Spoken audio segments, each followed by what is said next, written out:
The walls breathe. Shadows crawl like fingers across the floor. Something is moving just out of reach, twisting in ways that shouldn't be possible. Don't look. Don't blink. It already knows you're here. The skin garden. The town whispered about the old greenhouse at the edge of the valley, claiming it grew things no sunlight should ever touch and no gardener should ever tend. I found it abandoned, glass panes streaked with grime, the air inside thick and sweet, carrying a faint metallic tongue that made my stomach twist.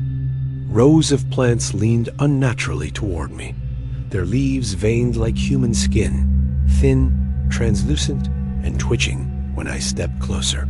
I brushed one leaf and felt it pulse under my fingers, like a heartbeat, and I swore I could hear a faint groan. The air grew hotter as I walked deeper, and a low scratching echoed from the soil, soft at first, then frantic, like nails clawing from below. Roots crawled along the floor, sticky and pale, wriggling as though alive, trying to find warmth, finding mine, pressing against my boots.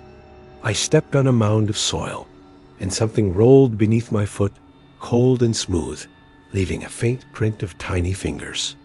A faint whisper came from the shadows. A bloom from those who linger too long, and I realized the voice was mine, repeating my own thoughts. The center of the greenhouse held the largest plant, its stalk twisted, thick, and covered in glistening folds that resembled folded human torsos. Its leaves curled outward, revealing faces pressed into the skin-like surfaces, mouths moving, groaning silently, crying, laughing, whispering, all at once, all at me. I stumbled backward, but the floor seemed to rise beneath me, roots wrapping around my ankles, pulling me closer to the central stalk. A hand emerged from the soil, thin, pale, almost transparent, and it tried to grasp my wrist, pulling with a force that felt alive. I screamed, and the sound was swallowed by the humid air, absorbed into the pulsing plants, feeding them, making them shiver with a grotesque delight.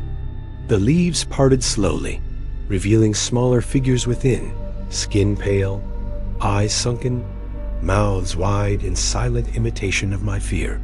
I realized the greenhouse wasn't abandoned, it had been waiting, collecting every visitor, every fear, molding it into something new, something grotesque. The gardener, or what had been the gardener, appeared behind me, thin, elongated, with veins showing beneath the skin like roots running through flesh. They whispered, they learned quickly, pointing at the plants, and once they bloom, they never stop. I tried running, but the greenhouse had expanded somehow, corridors of soil twisting, leaves brushing my face, whispering my name with dozens of voices. The small figures began moving, creeping along leaves and branches, scaling the twisted stalks like spiders, their faces still mirroring mine in grotesque delight. I fell to the floor, covering my face, and felt hundreds of tiny limbs press against me, soft, warm, pulsing, learning the shape of my panic. The gardener stepped closer, mouth stretching unnaturally wide, whispering that I had lingered too long, and the greenhouse pulsed in rhythm with my heartbeat. I felt my skin tighten, hair prickling, and a subtle stretching sensation, as if the greenhouse wanted to copy me, imprint me, grow me inside its walls.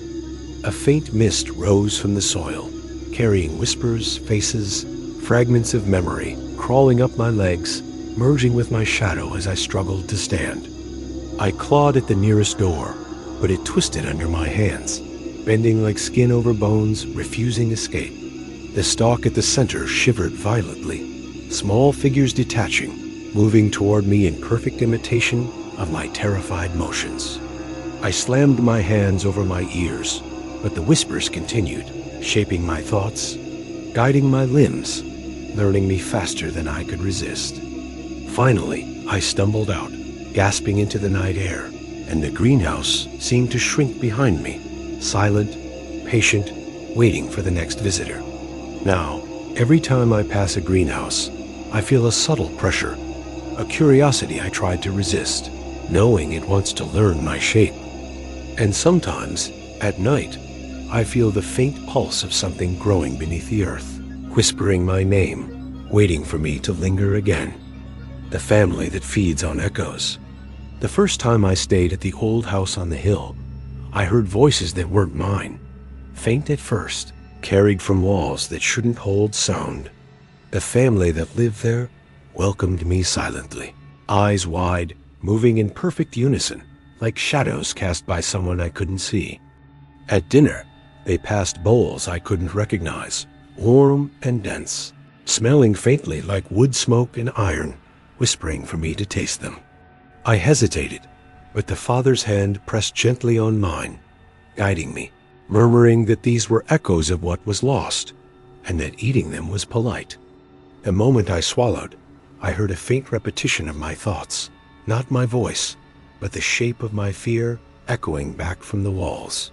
Each room I entered carried fragments of old conversations, whispers repeating over and over, voices I didn't remember speaking, memories I didn't recognize as mine. At night, I heard laughter bouncing from the ceiling, low and elongated, stretching across corridors in impossible ways, surrounding me without warning. The mother moved silently through the halls, feeding the echoes to small, pale children with eyes too dark to reflect light. They were almost transparent, skin thin, pulsing faintly like breath caught in glass, mouths forming words before I thought them. I tried leaving, but the doors resisted, hinges groaning, as if the house itself wanted to learn how I moved. The echoes in the walls grew louder, twisting, repeating phrases I hadn't spoken yet, predicting my movements, my questions, my hesitations. One child reached for me, fingers grazing my sleeve, leaving a chill that crawled beneath my skin, mapping my heartbeat. I realized the house wasn't haunted. It was alive with memory, feeding, shaping, growing stronger with every visitor it trapped. Voices bounced across the walls, repeating my name in variations I hadn't imagined, soft at first, then urgent, clamoring for recognition. The father whispered that all humans leave traces in the world, but their family collects and nurtures those traces into living shapes. I stumbled into the attic, walls lined with jars, each containing tiny wailing forms, fragments of strangers, echoes solidified into grotesque miniature bodies. A jar trembled violently, and I heard my own voice scream from inside it, distorted, twisted, impossible, as if I had been trapped there all along. The children mirrored my panic, crawling along walls, stretching their limbs, trying to imitate every twitch, every breath, every heartbeat I made. The mother pressed her hands together, chanting softly, and the echoes pressed closer, forming shapes against the walls, skin translucent, eyes reflecting mine perfectly. I felt myself begin to mimic the echoes, my speech slowing, my movements stiffening, as if the house was learning me the way it had learned countless others. I tried running, but the echoes followed, pressing from behind, molding my shadow, whispering answers I hadn't asked, fears I hadn't imagined. In the main hall, the father guided me to a mirror, saying, "See yourself as they see you," and I realized the reflection was already altered. My face was pale, elongated slightly, eyes wider, lips stretched as if mimicking the echoes that had pressed into my memory. The children smiled, thin and unnatural, forming perfect imitation, tiny hands reaching toward me, pressing against my chest, imprinting themselves in rhythm with my heartbeat.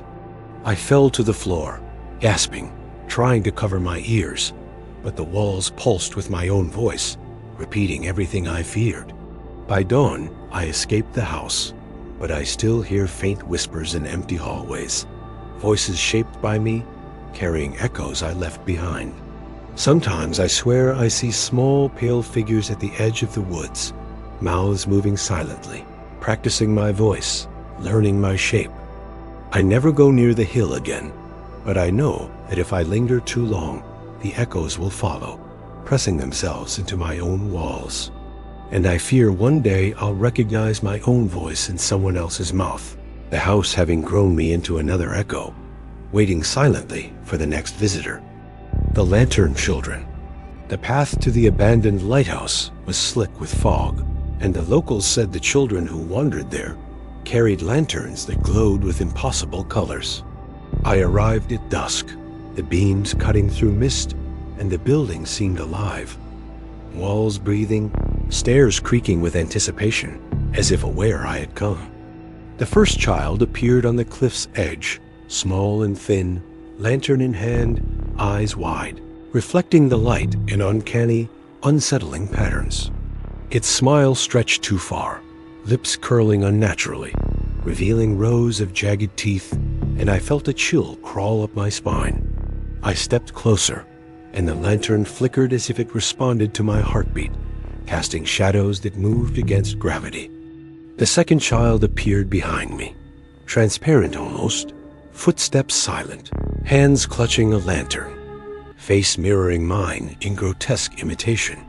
The father of the lighthouse whispered from the shadows that the children guide the lost, but their guidance came at a price no outsider could see. Inside, the lantern light warped, reflecting shapes that weren't present faces of people long vanished, twisted, hollow, their eyes following me relentlessly. The walls were lined with old lanterns, each containing a faint glow and a shadow pressed into the glass, twitching as if alive. I tried to touch one, and it burned cold against my skin, leaving a faint pattern of veins that pulsed like a heartbeat. The children multiplied, moving across the cliffs and staircases, their laughter silent, but echoing in my mind, mimicking every sound I had made. I stumbled backward, tripping over coils of rope, which writhed slightly like thin serpents, guiding me further into the lighthouse's unnatural center. A lantern floated near my head, casting light directly into my eyes, and I saw shapes crawling along the walls, limbs fused and twisting in impossible ways.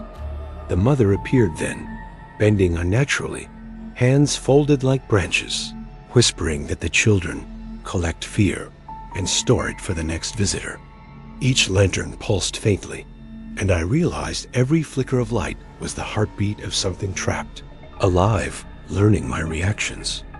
I ran to the spiral stairs, but every step echoed with dozens of soft footsteps not my own, climbing faster, forming perfect echoes of my panic.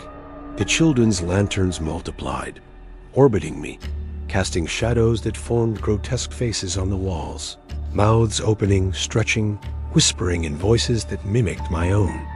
I tried opening the top hatch, but it resisted, twisting under my hands, groaning as if the lighthouse itself refused my escape. One child pressed a lantern to my chest, and I felt the glow sink into me, mapping my heartbeat, imprinting my fear into its light. I stumbled, and the lighthouse twisted in impossible ways, corridors bending, staircases collapsing and reforming, the children following, always perfectly aligned with my movement.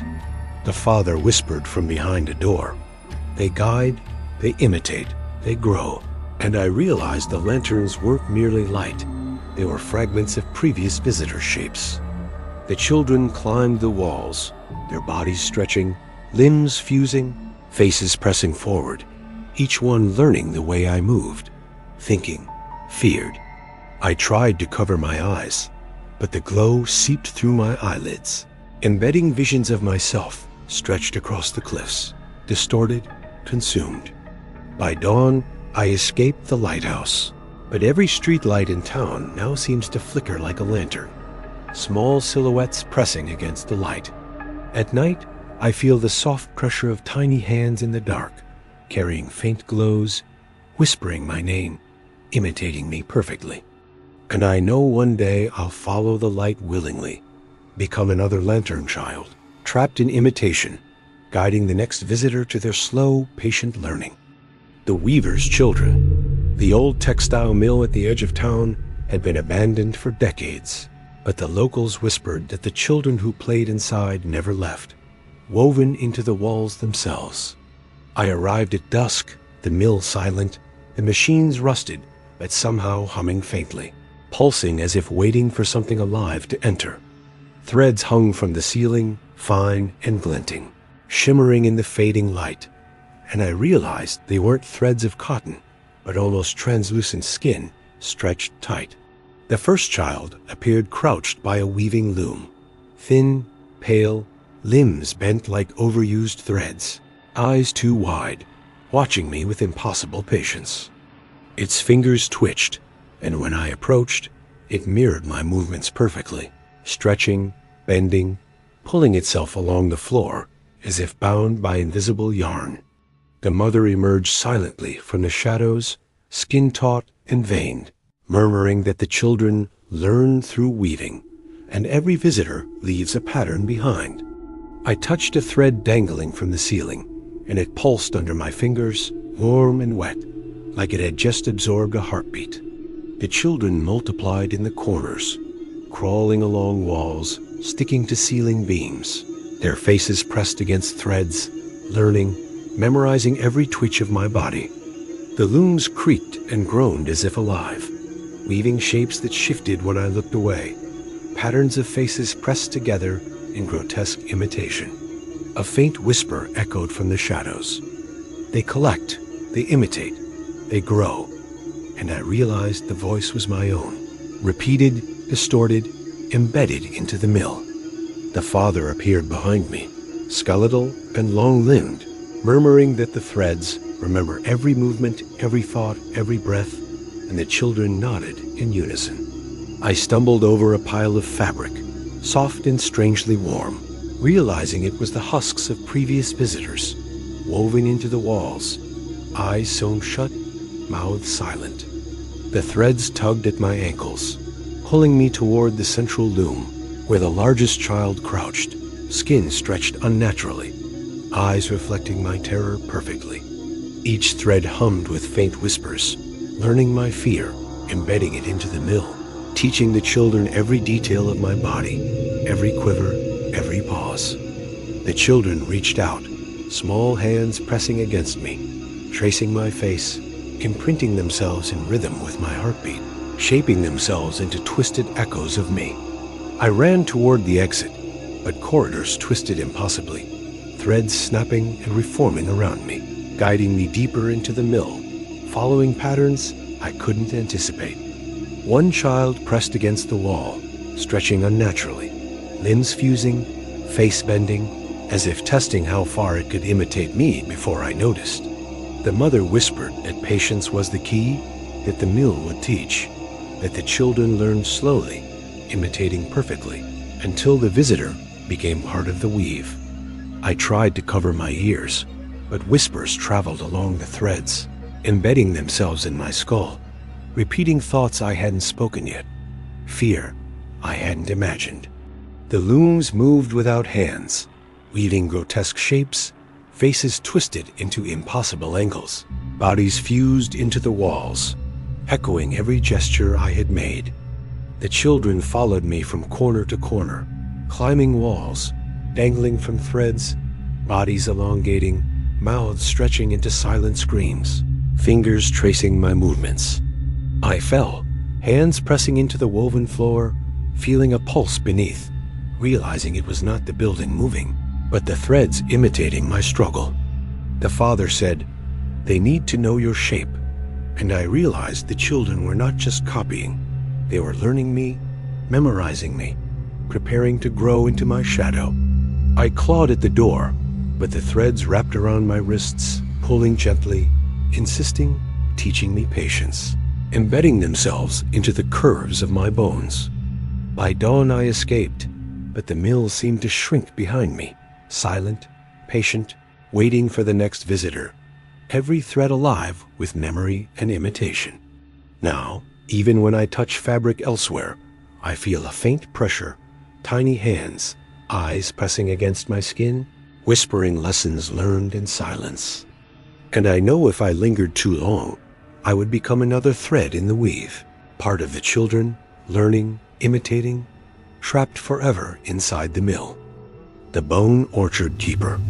The orchard behind the old farmhouse had been abandoned for years, But locals whispered that the bones buried beneath the trees still dreamed, growing restless whenever strangers wandered close.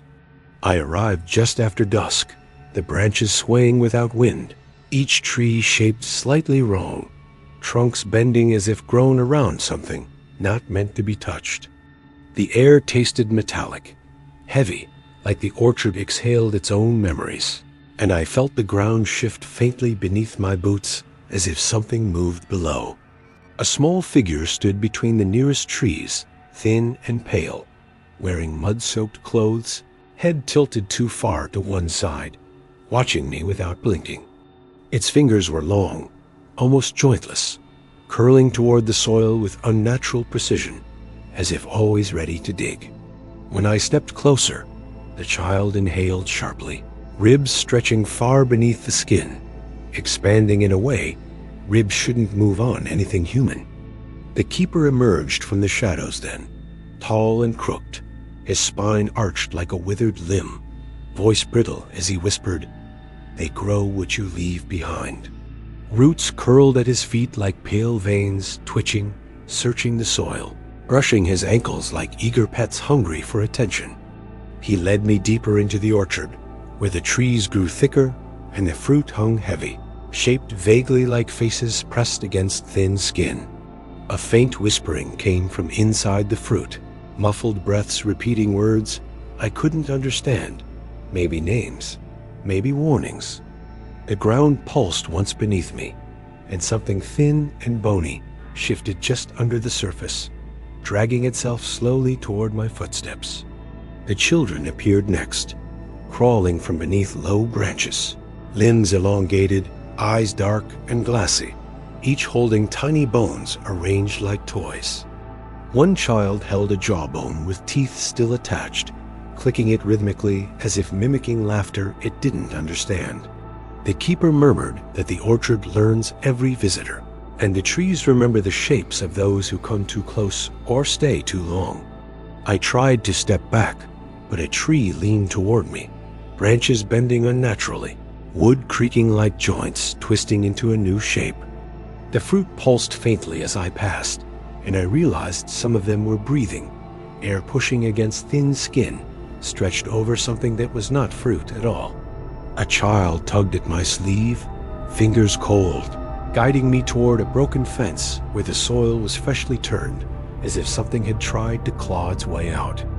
The keeper warned me not to touch the ground there, but the soil quivered and cracked, a pale hand pressing upward before sinking back down. I stumbled away, heart pounding, and the orchard responded instantly, branches snapping toward me, roots twisting beneath the dirt, mapping my movements. The children crawled closer, their bodies bending too far, backs popping faintly, each hungry for the shape of something new to bury. The keeper whispered that the orchard needed fresh memory, and the ground around me began to loosen, sucking gently at my boots. Roots coiled around my ankles, tentative at first, then tightening like fingers testing the strength of a new body. I kicked free, but the soil pulsed violently, and a cluster of thin bones surfaced briefly, clicking together like teeth. The trees leaned inward, forming a tunnel of crooked limbs, forcing me toward the orchard's dark center, where the air felt thick and warm. I ran blindly, branches slicing at my sleeves, children crawling beside me like pale shadows, learning every panicked step I took. The keeper called out behind me, voice cracking like brittle wood, warning that leaving leaves unfinished shapes, and the orchard never forgets a shape once begun. I broke through the tree line at dawn, breath shaking, feeling faint vibrations beneath the dirt as if the orchard dragged itself slightly forward. Now, when I walk past any trees anywhere, the leaves twitch toward me, branches bending subtly, as though comparing my shadow to something buried long ago. And sometimes at night, I feel the faint drag of roots around my ankles, patient, remembering, waiting for the day I finally stop running. The Feast of Teeth. The cottage deep in the pines had been abandoned for decades, but locals whispered that its floorboards still clattered at night, as if something inside sorted bones with careful, hungry precision. I arrived just after sunset, air thick with the sour scent of old meat, and the forest behind me fell silent, as though the trees refused to witness what waited inside. The door creaked open before I touched it, sliding back slowly, revealing a room lit by candles whose flames bent toward me like curious, starving things. The table in the center was covered with small porcelain bowls, each filled with teeth, hundreds of them, sorted by size, color, and age, arranged like a grotesque feast. I stepped closer and saw the teeth tremble faintly, clicking against one another, as if whispering secrets I wasn't meant to hear. A thin woman emerged from behind the stove, body bent unnaturally sideways, joints bending wrong, eyes too large, stare unblinking and excited. She welcomed me with a rattled breath, her voice brittle as she said the house collects what people leave behind and has been hungry for something new. The floorboards under me shifted as if alive, pushing me gently toward the table, where the teeth clicked eagerly in their bowls. One bowl slid nearer without being touched, the teeth inside chattering, stacking themselves into a crude jawbone that grinned wide and ready. The woman lifted a bowl of children's teeth, shaking it softly, letting them dance, each one vibrating as if it sensed the warmth of my breath. She whispered that the house grows on fear, and every tooth remembers its last scream, storing it like flavor, waiting to be savored again. I backed away, but the shadows along the walls elongated, stretching into thin fingers that tapped against the bowls like impatient guests. The woman's back cracked loudly as she straightened too far, spine bending in a way that suggested she'd been folded for years. She reached for a bowl of molars, each one yellowed and cracked, telling me these came from visitors who tried to run but fell short of the door. The house groaned, and the candles flickered wildly, flames contorting into shapes of open mouths, each one filled with writhing, clicking teeth. The table shifted, bowls sliding toward me, teeth climbing the rims, spilling over like insects crawling toward a warm meal. The woman's jaw unhinged, dropping too low, teeth clattering out onto the floor, each bouncing, rolling, catching the light before rattling toward me. The floorboards beneath my boots cracked open just enough to reveal something shifting below, a massive bone and enamel grinding together impatiently. I stumbled back, but the shadows pinned me in place, and the teeth began climbing my legs, clicking like tiny predators eager for new shapes. The woman whispered that every visitor brings a different flavor, and the house had been starving for someone with fear as fresh as mine. Teeth crawled up my torso, sharp tips pressing into fabric, biting gently, testing, learning the warmth of my skin through layers. I clawed at them, but more poured from the bowls, filling the room with the sound of thousands of tiny clicks, creating a living tide around me. The floor opened wider, revealing a mouth massive skeletal, teeth spinning in circles like a millstone made entirely of bone. The house inhaled, drawing the air from my lungs, pulling the teeth closer, urging them to complete their feast with desperate hunger. I wrenched free, diving through the doorway as the teeth snapped inches behind me, the house groaning with fury and disappointment. I ran through the woods until dawn, every breath filled with the phantom sound of clicking teeth pursuing me through the trees. Now at night, I hear faint rattling beneath my bed, bowls shifting on unseen tables, teeth sorting themselves patiently. And I know the house hasn't forgotten the taste it almost had, waiting for the moment I return and finally finish the feast. The skin choir. The abandoned chapel sat behind a row of dead birches, its roof bowed inward as though something inside pressed upward, hungry to escape the moment anyone wandered too close. I arrived at twilight, the sky bruised purple, and every step toward the chapel felt like wading into thick, unseen breath that pulsed faintly against my skin.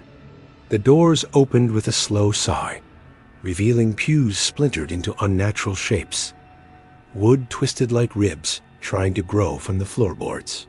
In the front row sat 3 figures with their backs to me, each draped in pale folds of skin that fluttered softly, as if breathing on their own.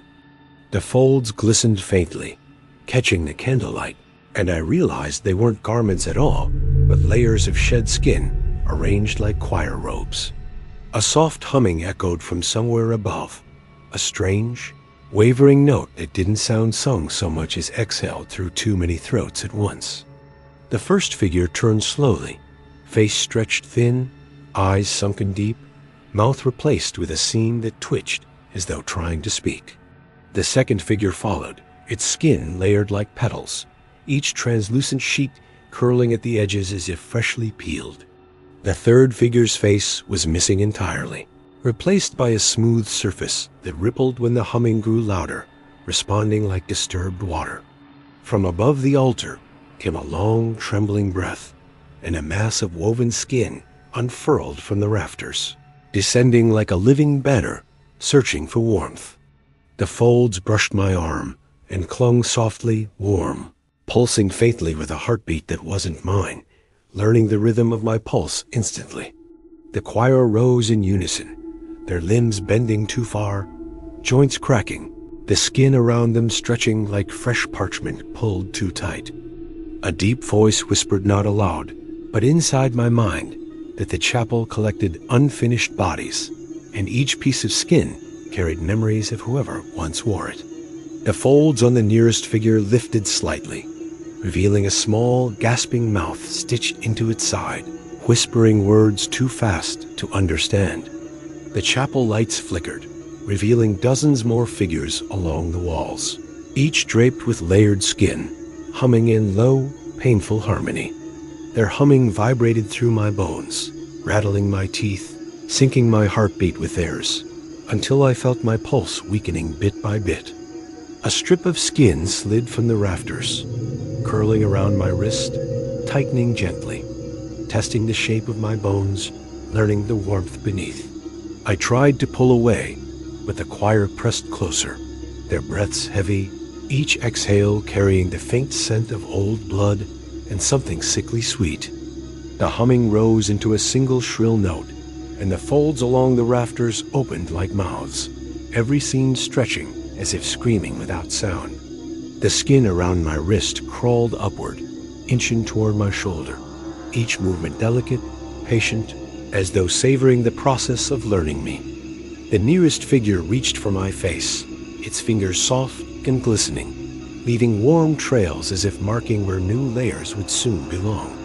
I stumbled backward, crashing into a pew that bent like cartilage, groaning with a human-like tremor as though it could feel the impact. The skin from the rafters lunged suddenly, stretching across the aisle like wings, snapping toward me with startling precision. I dove beneath it, crawling across the warped floor, splinters scratching my knees as the humming crescendoed into violent, discordant notes. The doors slammed shut behind me as I reached them, the chapel shuddering like a body, trying to inhale one last stolen breath. I tore through the crack between the doors, feeling warm skin rush my back, trying to cling, trying to remember me. Once outside, the humming stopped abruptly, leaving the forest silent, the chapel still, as though it had swallowed its voice for now. But the mark on my wrist hasn't faded. The skin there feels slightly looser, shifting softly at night, humming faintly with a memory that isn't mine. I know the choir hasn't forgotten my shape, waiting for me to return so they can complete their unfinished harmony with my skin. The Birchmouth thing. The elders in Birchmouth always warned newcomers not to follow the drifting glow between the trees after dark, but warnings only work on people who still believe danger cares about them. I learned the shape of the forest by sound long before sightwinds snagging branches, something heavy stepping out of frame, and that strange held breath quiet the woods used before choosing someone. The first night it spoke, its voice came from ahead of me and behind me at once, like the forest itself was confused about where the sound should exist. It asked my full name with an impossible sweetness, vowels stretched too long, like something was guessing how a human mouth should shape language and getting every detail just slightly wrong. I froze because I hadn't spoken that full name aloud in years, and certainly not in Birchmouth, yet the voice pronounced each syllable with the precision of someone who owned it. The trees around me rustled, even though the air stayed perfectly still, and the sensation hit that the forest was leaning closer, waiting to hear if I would answer. When I didn't speak, it began whispering the names of everyone who lived in Town Slow, savoring, tasting each one like it had learned them from inside the people themselves. It paused after every name, not for breath but for reaction, measuring the way my body betrayed me with tiny shivers I couldn't suppress. Only later did I understand. It hadn't been asking who I was. It had been reminding me it already knew everything it needed to know. The path stretched wrong the deeper I walked, curling inward like intestines rearranging themselves, familiar roots folding into shapes no forest should naturally make. A faint white glow pulsed like a heartbeat deeper in the trees, and despite every instinct begging me to stop, my feet followed it the way prey follows heat. The glow hovered in a clearing where the ground sloped upward, forming a shallow bowl filled with pale roots writhing gently, as though disturbed soil had grown nervous. At the center crouched a figure with its back to me spine arched too sharply, limbs stretched thin, as though pulled into new proportions by something impatient and unseen. The glow leaked through cracks in its skin, luminous fluid shimmering beneath the surface, like a lantern trapped inside a body that no longer fit. Its shoulders twitched, and its head rotated far past human limits, turning fully upside down in one slow, wrong, deliberate motion. Its mouth opened impossibly wide, cheeks straining against splitting skin, revealing rows of tiny finger-like projections moving like tasting organs instead of teeth. It whispered my name again, but this time it used a familiar cadence, the exact voice of someone I trusted, twisted just enough to freeze my blood. When I stepped back, the roots reacted like muscles, tightening and drawing the bowl of earth closer around the creature, as though they were eager to keep it cradled. It unfolded itself and rose, towering above me, easily 7 feet tall. Its posture bent only because the space around it seemed too small to contain its shape. Each step it took toward me was perfectly silent, absorbed by the forest floor, as though the creature was part of the terrain and not merely walking on it. A glow intensified until my shadow stretched in several directions at once, as if multiple unseen lights circled me in slow ritualistic rotations. I tried to flee, but the trees shifted, closing gaps, twisting trunks, guiding me back toward the clearing I had already tried to escape. When I turned, the Birchmouth thing stood inches from my face, its luminous cracks pulsing slow and steady, like a heartbeat syncing with mine. Instead of striking, it pressed its forehead to mine, and my vision erupted with scenes, old rituals, forgotten promises, the town's original name whispered by tongues dissolved long ago. I saw the first settlers kneeling before something deep within the soil, offering fear and identity in exchange for protection that carved itself into the land permanently. The creature showed me every person it had ever mimicked, each absorbed into its glowing core, their memories dissolving until they were nothing but flavors in its voice. When it pulled back, I realized it hadn't come to kill me. It had come to mark me, to fold me into the folklore it had been building for centuries.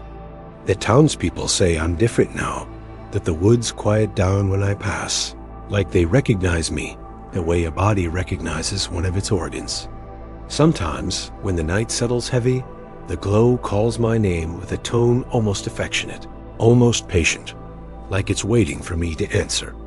And sometimes I answer, because belonging can feel safer than survival when the forest decides you are part of its story.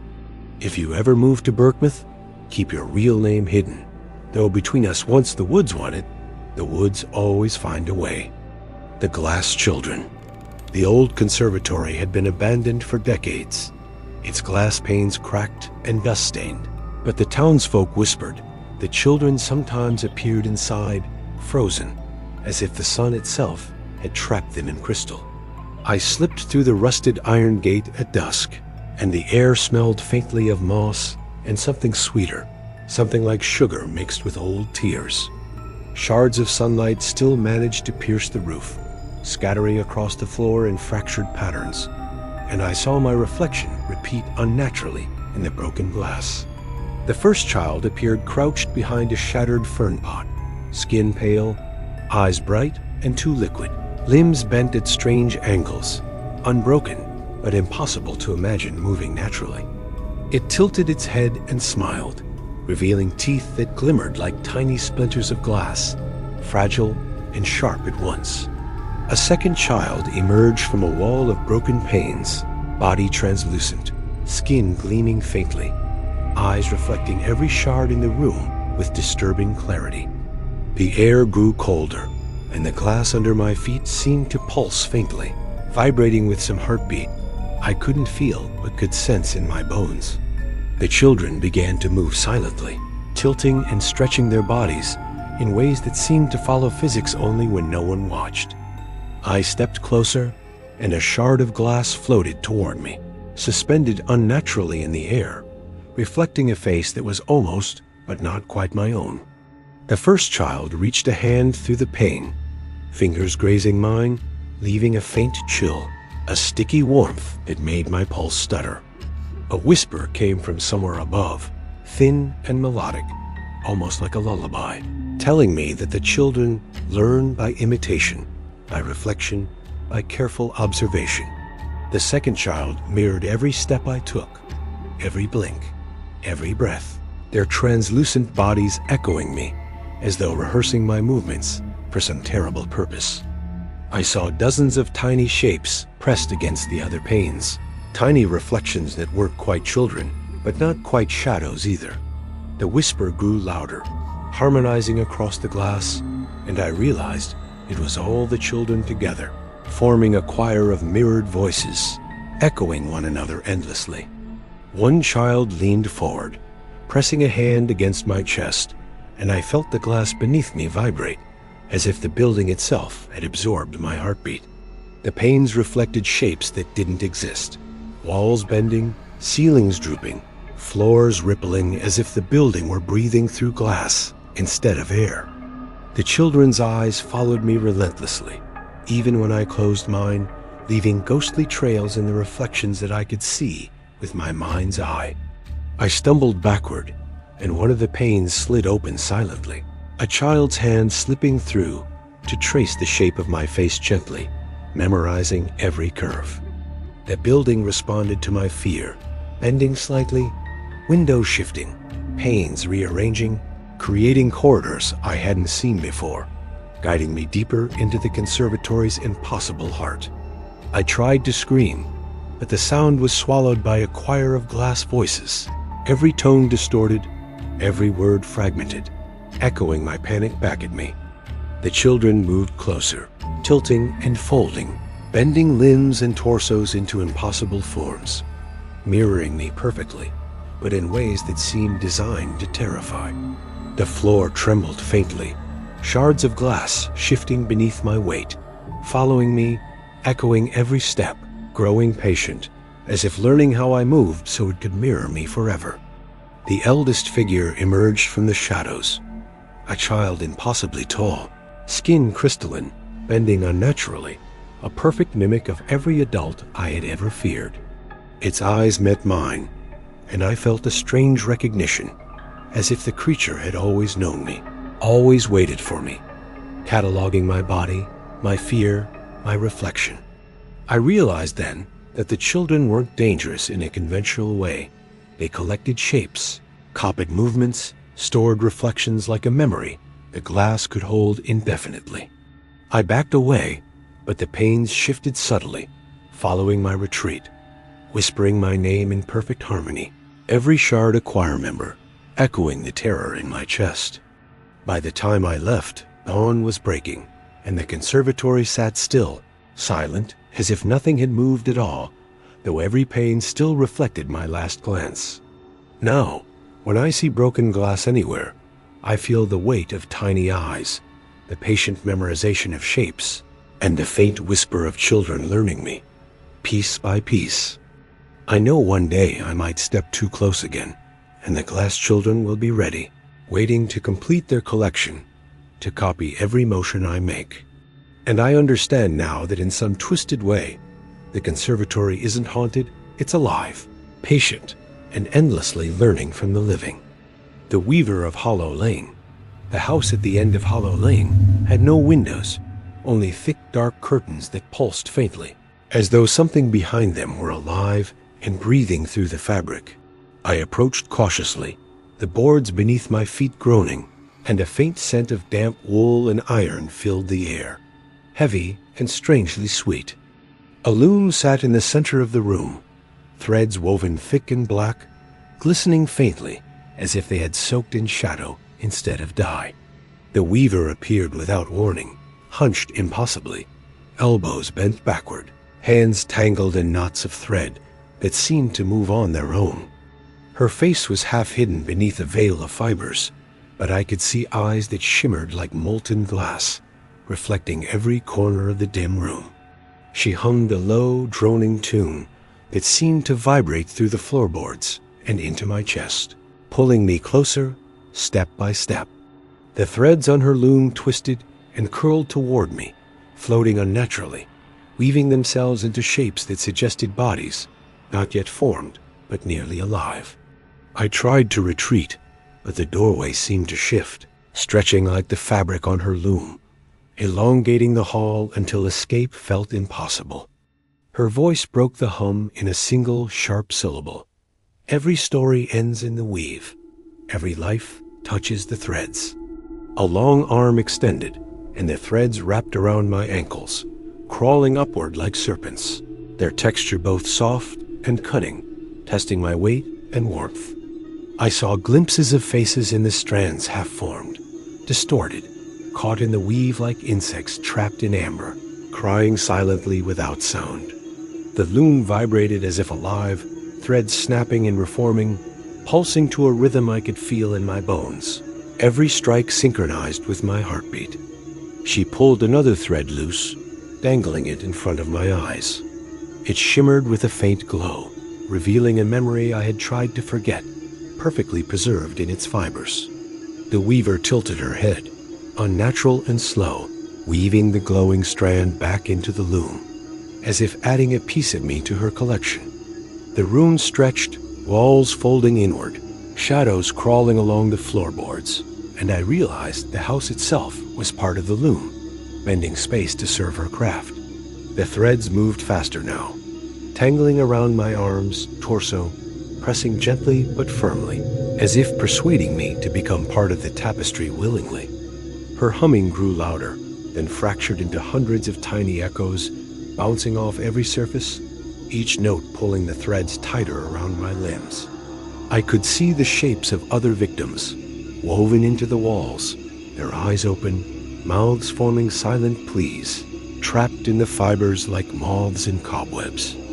The loom's center began to glow faintly, pulsing in time with the weaver's breath, every thread alive, hungry, reaching toward me in patient waves. She leaned forward, veil brushing my cheek, whispering that every movement I made was recorded, every expression captured, every heartbeat stored within the weave. I struggled, but the threads tightened, wrapping around my neck and shoulders, and I realized resistance only taught them more, feeding the loom's hunger. Her long, broken fingers pressed a final strand against my chest, and the glow spread across my vision, stitching me into the tapestry one invisible thread at a time. The room softened, walls flattening, floorboards resuming their quiet groan, as if nothing had moved, though I could feel the weave alive around me still. When I finally pulled free, the loom rested quietly, threads quivering slightly, and the weaver hunched motionless, patient, waiting for the next life to wander into Hollow Lane. Now, whenever I pass an old thread, rope, or string, I feel the weight of unseen eyes, the patient pull of threads waiting to learn me completely. The house doesn't haunt the living, it teaches them, folds them into the weave, leaving the memory behind for the next visitor to see and fear. And I know that Hollow Lane waits, quietly humming, until the next soul steps too close and becomes part of the tapestry, stitched silently into the dark. The hunger beneath Briar Fen. The fog over Briar Fen rose in slow breaths, drifting in pale coils above the cattails, as though the marsh itself exhaled after a long, dreamless sleep. Locals said the fen murmured at night, but the sound wasn't wind, more like something shifting just beneath the surface, brushing against mud and bone. I entered the fen at dusk, lantern dangling low, the reeds parting reluctantly, as if they recognized footsteps that shouldn't have returned. A narrow boardwalk stretched ahead, slick with moss, every plank groaning under my weight like ribs pressed too hard. An old sign near the first bend read "Keep out" in letters carved deep. The wood splintered as if someone clawed the warning instead of carving it. The deeper I walked, the quieter everything became, even the frogs, even the insects, leaving only the slow drip of unseen water. A ripple moved across the fen, wide and deliberate, as if something massive turned over beneath the muck, tasting the air above. Legends called it the Briar Hunger, a presence older than the marsh, watching everything that trespassed with patient, aching appetite. I tried to ignore the stories, but the lantern's flame thinned as though something pulled its warmth away, thread by thread. The boardwalk shook slightly, a pulse through the wood, like a heartbeat rising from beneath the submerged earth. Then the water bulged upward, forming a slow dome before collapsing, revealing nothing except widening circles spreading outward. The smell of the fen thickened mud, rot, and something faintly metallic, like blood washed thin by rain. A shape moved in the water beside me, long and stretched, almost human but boneless, gliding just out of sight. The lantern flickered again, dimming until the shadows beneath the water brightened in comparison, swirling like ink. I leaned closer, trying to see the shape, and the surface trembled as a pale, hand-shaped thing pressed upward from below. Its fingers were too long, bending at strange angles, searching blindly, sliding along the underside of the boardwalk. Another hand appeared beside the first, then a third above them both, each pressing gently, as if feeling for soft spots in the wood. I stepped back, but the boardwalk pulsed again, this time rising slightly, pushed from underneath by something too large to imagine. The planks bowed upward, bending like an enormous chest inhaling, drawing in breath through the cracks. A low moan seeped through the mossy boards, vibrating through my soles, warm and wet like exhaled air. The fen around me shifted. Reeds leaned inward, water drawing closer, mud bubbling as if stirred by something hungry waking beneath it. The hands pressed harder, splintering the wood, fingertips breaking through in small, greedy holes. I could hear the thing now, a slow gulping rhythm, as though it swallowed the air I breathed before I could use it. Then a face surfaced beneath the cracks, stretched wide, eyes too far apart, mouth drooping open like melting wax. The planks snapped, and the thing surged upward, its body long and rope-thin, ribs spiraling in impossible patterns beneath translucent skin. It reached toward me, not lunging, but inviting, pulling at the air between us with a hunger older than language. The boardwalk behind me shifted too, new hands rising from below, forming a trembling cage of fingers and mud. I ran, each plank shuddering, snapping, rising as the thing followed beneath, gliding effortlessly through the muck. The fog thickened, trying to hide the exit, but I saw the faint outline of solid ground ahead and sprinted harder. When I reached dry land, the fen fell silent again, hands sinking slowly back beneath the surface like memories dissolving. Now, whenever fog rises over Briar Fen, I feel that slow, patient hunger watching from beneath the water, waiting for footsteps soft enough to follow home. The bone orchard of Weller's Field. Weller's Field looked harmless from the road, just an empty stretch of tall grass, shivering under the late autumn wind. But locals avoided it at dusk, claiming the earth there never fully settled after what it swallowed. I stepped off the gravel, and into the field, grass whispering against my coat like a warning delivered too late to matter. The soil had a strange give to it, soft in patches, firm in others, as if I walked across hidden hills and shallow depressions arranged with intention. The wind died suddenly, leaving the field unnaturally still, like something was listening beneath the quiet. A faint, hollow clacking rose from the earth soft at first, then gathering in little patterns, like teeth knocking together in the cold. I knelt and brushed aside the grass, finding a cracked wooden marker, half buried in the dirt, its lettering eroded into unreadable scars. A few steps later, I found another marker, then another, each one tilted as though something beneath had pushed upward. The clacking grew louder, arranging itself into a rhythm that felt disturbingly familiar, like the beginning of a lullaby no one sane would sing aloud. I walked deeper, and the ground beneath me shifted slightly, not sinking, but rising in a slow, almost eager swell. The grass parted in a long oval ahead, revealing an unsettling patch of bare soil, darker than the rest, as though it had been turned recently. Then the soil cracked in a neat line, splitting open like a dry mouth, forming its first word in years. A pale, finger-thin root emerged, but it wasn't a root. Its joints bent the wrong way, and its tip looked almost like a fingertip searching upward. More broke the surface beside it, wriggling gently, testing the air like blind things hungry for warmth. The clacking intensified, coming from all directions at once, rising from deep beneath the field like a crowd waking in unison. I tried to walk away, but the soil bulged again, a long ridge forming beneath the grass and moving steadily toward me. The ground pulsed, and a skeletal hand pushed upward, knuckles gleaming weightily as though newly polished. Another hand followed, then an arm, bones twisting together in long rope-like strands, as if the earth knitted them into shape as it released them. The thing that rose wasn't a single body. It was a collection of bones threaded through roots and soil, forming a grotesque lattice of limbs and ribs.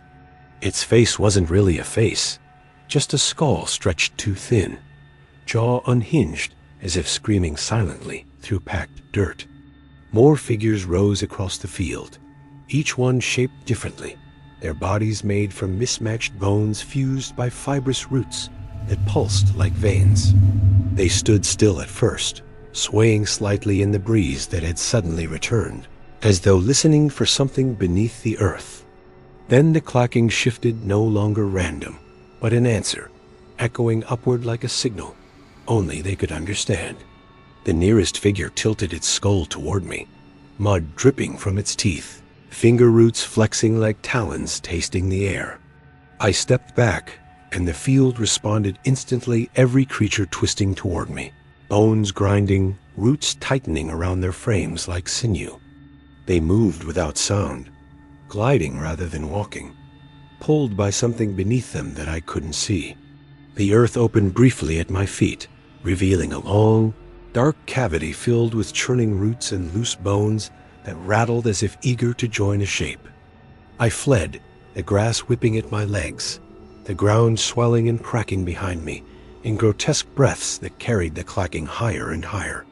Only when I reached the road did the sound stop, the field settling again with a gentle rustle, as though tucking itself back to sleep. But whenever I pass Weller's Field now, I swear the markers sit in new places, tilting slightly toward the fence, as if waiting for me to take one more step inside so the earth can finish what it started. The root that remembered my name. The first thing I noticed when I returned to my hometown wasn't the silence, but how the old forest leaned closer than I remembered, as if it had grown curious in my absence. The pines along the ridge stood crooked, twisted at their trunks, their bark peeling like old scars, revealing pale wood beneath that almost resembled bone. Locals used to whisper that the forest changed shape at night, shifting its narrow paths, rearranging its shadows, and hiding things that wandered too far inside. I dismissed those stories until I saw the trail I'd once known split into 3 unfamiliar forks, each one lined with roots that rose like ribs from the earth. I chose the center path, my boots sinking into soft soil that seemed strangely warm, like something beneath the ground pulsed with a slow, steady heartbeat. A breeze passed through the trees, carrying a smell of damp earth and something faintly metallic, like rust or old blood washed thin by rain. Halfway in, I noticed carvings in the tree's deep grooves, spiraling upward like vines, etched in patterns that didn't look like any tools had made them. The further I walked, the more the forest leaned inward, branches knitting overhead, turning the light into a dim, green haze that felt thicker than air. I stopped when I saw a figure ahead, standing perfectly still in the narrow corridor of trees, its outline broken by the roots coiling around its legs. When I stepped closer, I realized it wasn't a person, but an effigy woven from roots, mud, and bark, shaped crudely like a human form that sagged beneath its own weight. Its face was only implied hollow depressions where eyes should be, and a thin slit where a mouth might have been, stretched oddly like a wound stitched closed. I knelt, noticing the roots making its arms were fresh, their pale interiors exposed as if they'd been torn recently from something still living.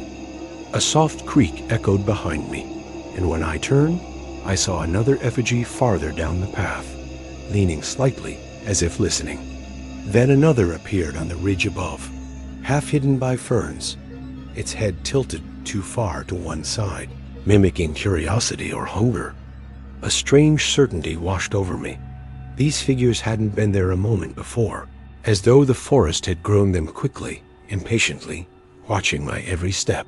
The soil beneath my boots shifted like something pushing upward, and I stumbled back just as a root broke through the ground, twitching like a limb waking from sleep. More roots erupted around me, writhing in slow spirals, moving not like plants, but like tendons flexing beneath pale, fibrous skin.